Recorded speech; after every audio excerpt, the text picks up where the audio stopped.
Hello, Facebook. We're back after little technical difficulties. But today's show is going to be on some of our favorite stats that we like to talk to people about and why they're important to you. We will be doing another home buyer class, so come out to the Chester Bird American Legion in Golden Valley, February 26th at 6:30 to learn the smarter way to buy a home. We'll be giving out the tools, tactics, and the technology that we find gives the buyers the best edge in today's real estate market. An additional bonus, you'll be receiving the Smart Home Buyer Guide. It's a 40-page or so quick read that Kirk and I wrote to make the transaction run as smoothly as possible and give you the edge in today's real estate market. So, so the book we kind of comprised, I guess the best way to put it is we get some people that reach out to us, and we mentioned this last week, and they'll say, well, I know what I'm doing. I bought or sold 3 or 4 homes. And kind of the response is, we'll do that every couple weeks, 3 or 4 homes. So, this is the knowledge of hundreds and hundreds and hundreds of home sale transactions to really give any buyer an edge in that market. That's why we call it the Smart Home Buyer Guide. We've compared it to other home buyer guides out there, and this is really put together for that person who wants that in-depth knowledge, the secrets, the tactics of how to do this, and that's why we wanted to put it together. Mm-hmm. All right, so yeah, let's do the show. Give it try number 2 for those watching on Facebook. I'm going to let the recording run for a second to see if I get the bad feed again. Okay, here we go.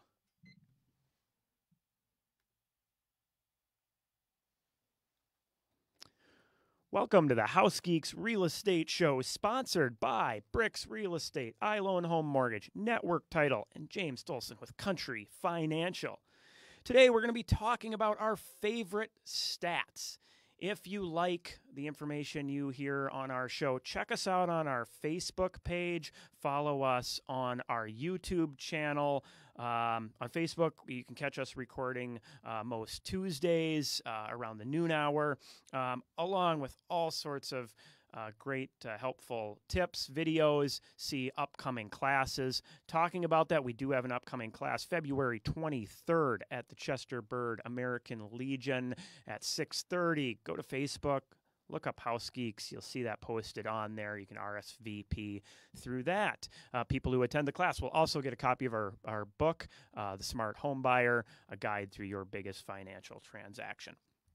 All right, so favorite stats. I love numbers. I absolutely love numbers. And I will talk with buyers and sellers regularly about different stats that maybe not every agent brings up. And, I realized last week we've never done a show covering our favorite stats. And that's something I wanted to go through. So the first one is a tough one for me because it's like, I hate the way I hear most people talk about this stat, but yet it is a very powerful one if used correctly, and that is price per square foot. Why do I hate this? Well, I'll hear somebody say, well, my neighbor's house down the road sold for blah, blah, blah, price per square foot, and that means I should be able to get blah, blah, blah. No, that's not the way it works. I could say the car dealership down the road sold a Ferrari for X amount per cubic square foot of car. That means my car should be worth X amount. That sounds crazy when I put it that way, right? That is just as crazy to think your home compares that same way. So that is the honest to God truth. I'm sorry if I've broken anybody's hearts out there on that stat. Now, why is it that I love this stat? Well, on a broad basis involving hundreds of homes, this can become very powerful when seeing how the market is doing, to see how a particular company is doing, to see how a particular agent is doing. One of the things that I started to dig into a little over a year ago was that price per square foot in comparison to the market average, company per company, as a great way to see how well is an agent marketing their homes. When you start talking about hundreds and hundreds of homes, especially if they're covering a broad area of the Twin Cities, that at a certain point, okay, maybe one person does a little more condos here and another person does, a couple higher ends here and there.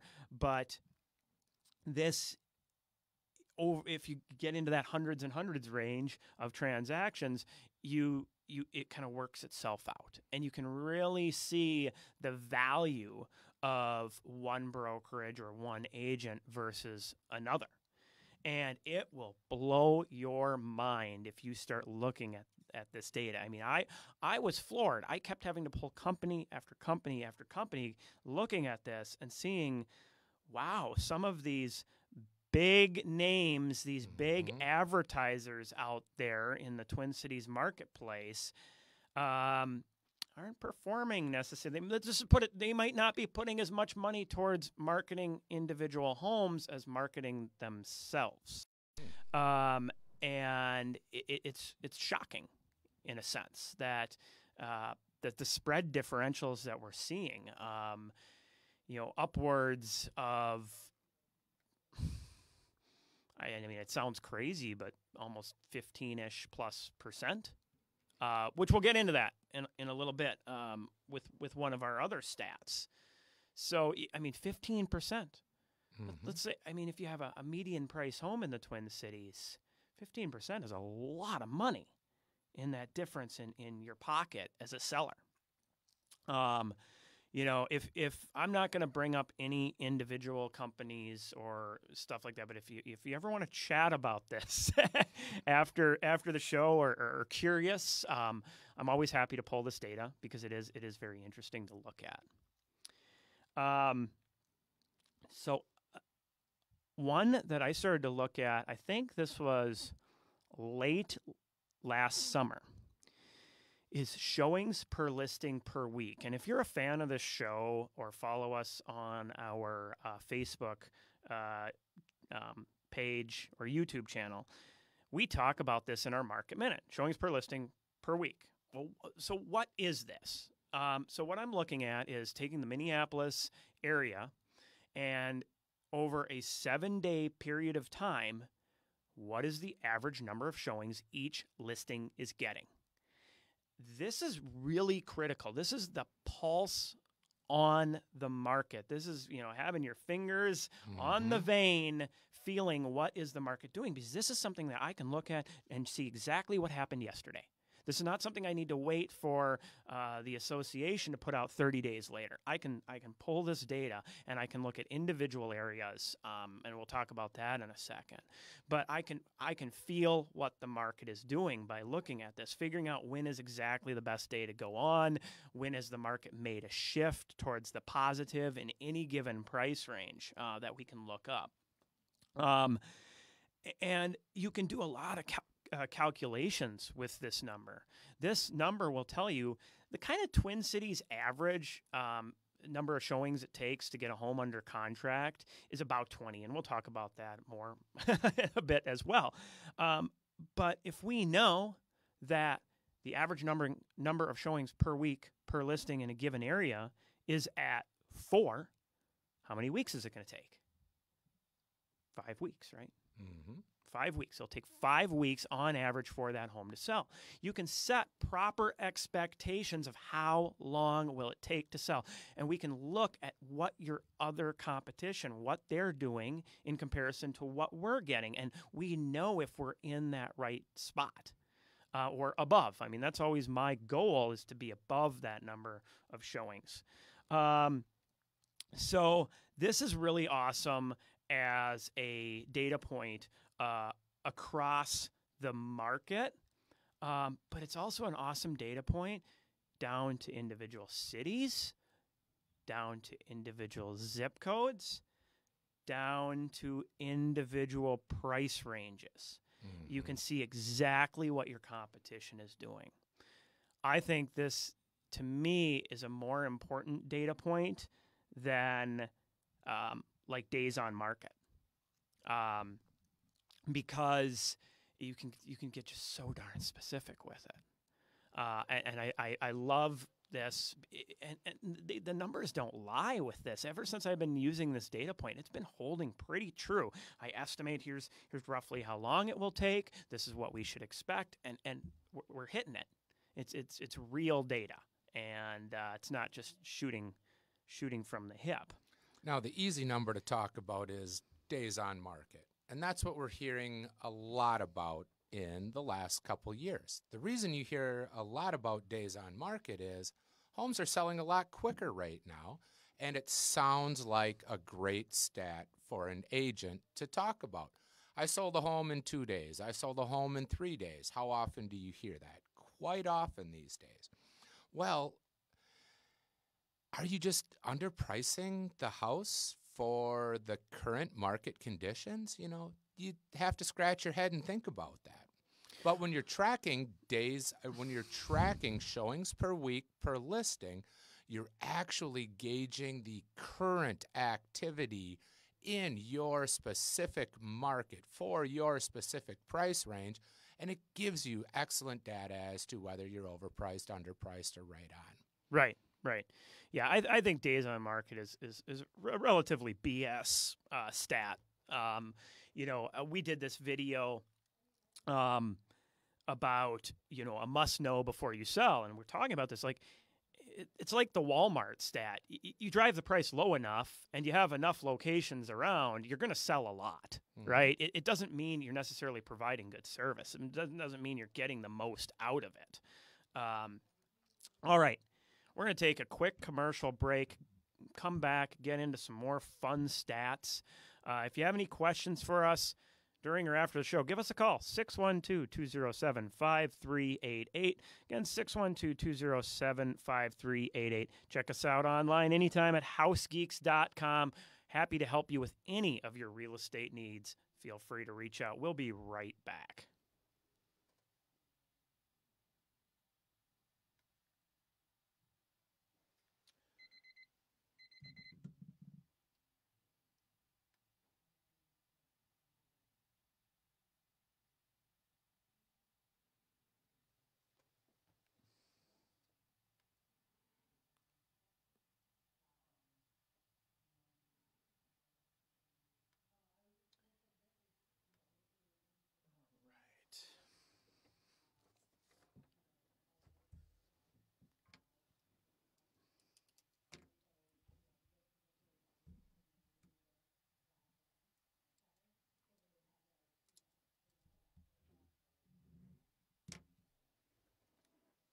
Ready?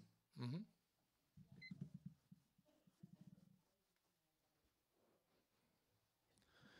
Welcome back to the House Geeks Real Estate Show on AM 950. If you have any questions after the show, thinking about buying or selling a home, would like any help, feel free to reach out.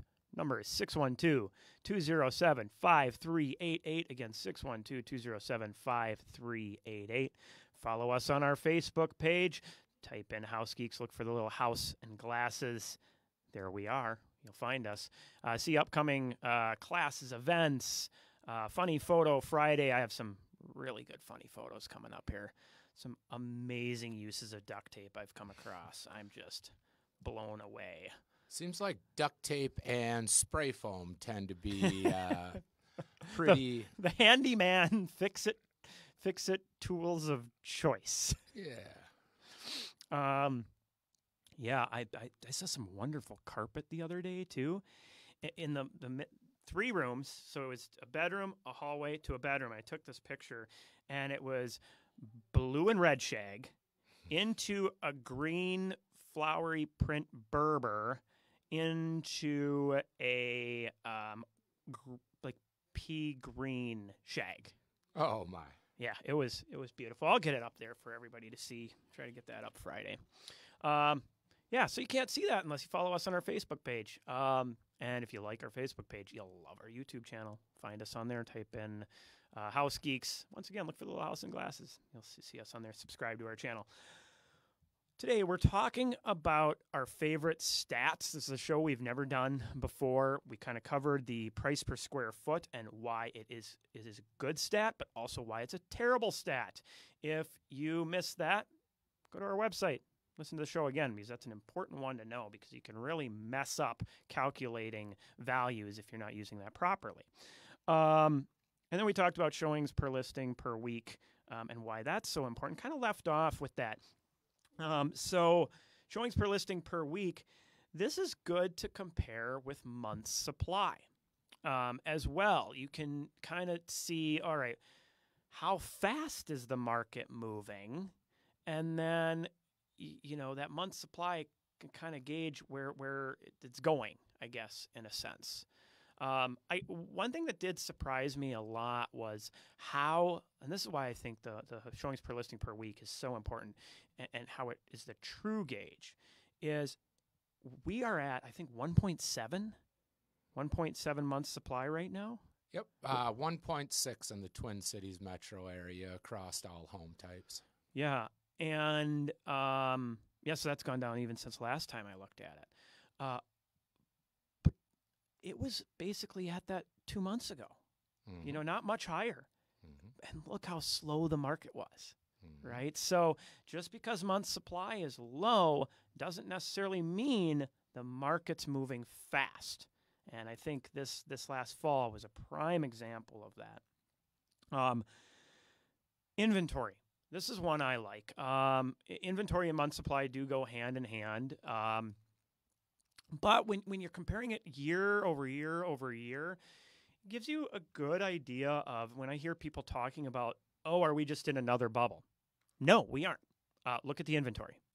We're not in another bubble. Look at the inventory. Go to the Minneapolis Association of Realtors website, pull up the weekly activity report, and look at the inventory and look at the pending sales. It's supply and demand. It's basic math. We're not in a bubble. Okay. The other stat I like to throw out at this point, too, is the average American has, of homes that are mortgaged, so take out every home that's owned free and clear, the average American has 40% equity in their home. That means that home prices would, on average, have to drop by 40% before people would be underwater. I think that's a relatively comforting stat when you're talking about being in another bubble or not. Well, and honestly, the when the market did drop the way it did, that was basically a 40% drop. So now that the homeowners have built up the equity, it would take a heck of a market drop, and the inventory's not there. I mean, I think our inventory in the Twin Cities area is somewhere between 11 and 13,000 listings. At the peak of the market, before it crashed, it was 33,000 listings in the Twin Cities area. So, you basically need to almost triple the amount of current inventory to be at a point that could be a tipping point like that. So, yeah, I mean, stats can be your friend. Stats can get rid of those feelings that can be so detrimental when dealing with hundreds of thousands of dollars. You look at the stats and make your decisions kind of based on that. The showings per listing per week, the inventory, the pending home sales. So pending home sales, let's jump into that. So this one I like because it kind of follows right up with the showings per week per listing. If we see the showings per week per listing increasing, and it also validates the quality, in my opinion, of that showings per week per listing, that if we see that showings per week per listing going up, that means within about a week to 2 weeks, we should start seeing the pending sales going up.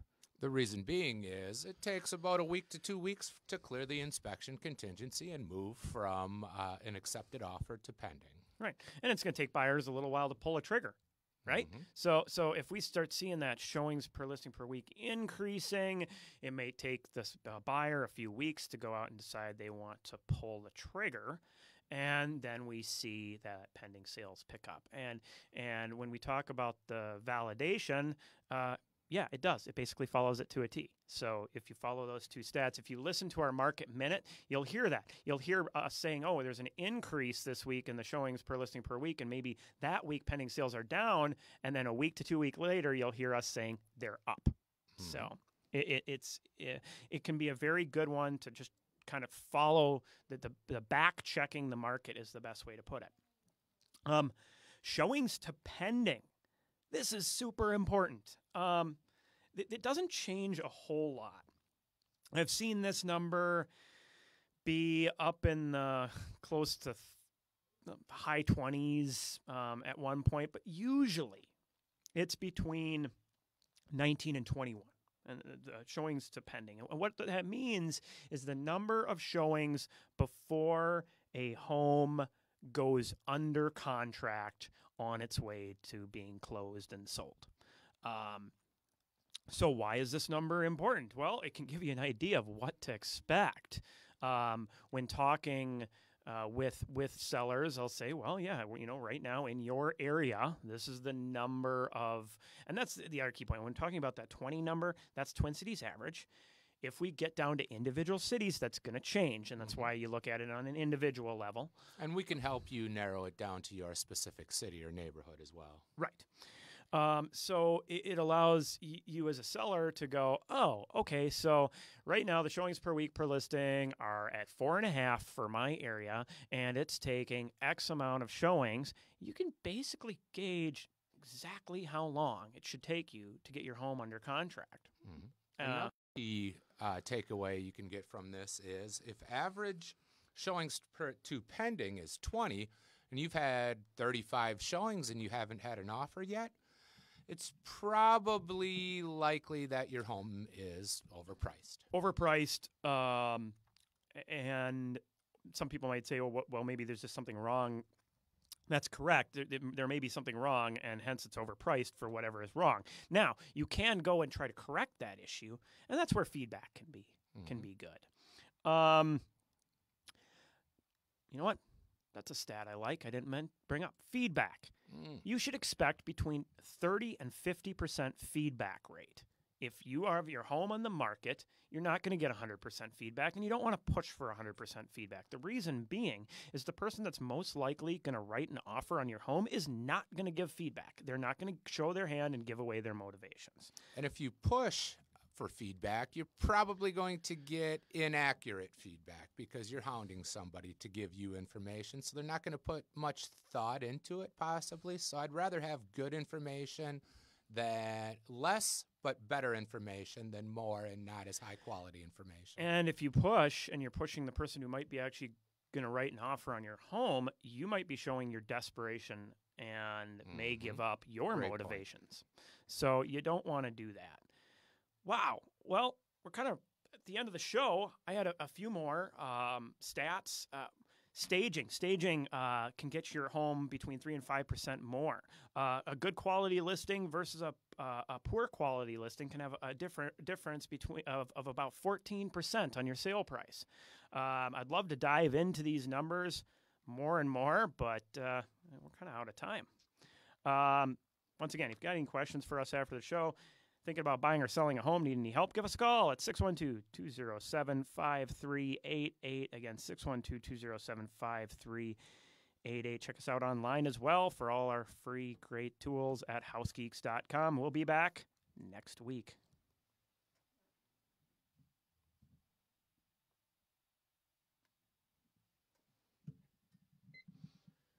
All right, Facebook. That went really quick. Thanks for tuning in through our 2 broadcasts. You stayed the whole time.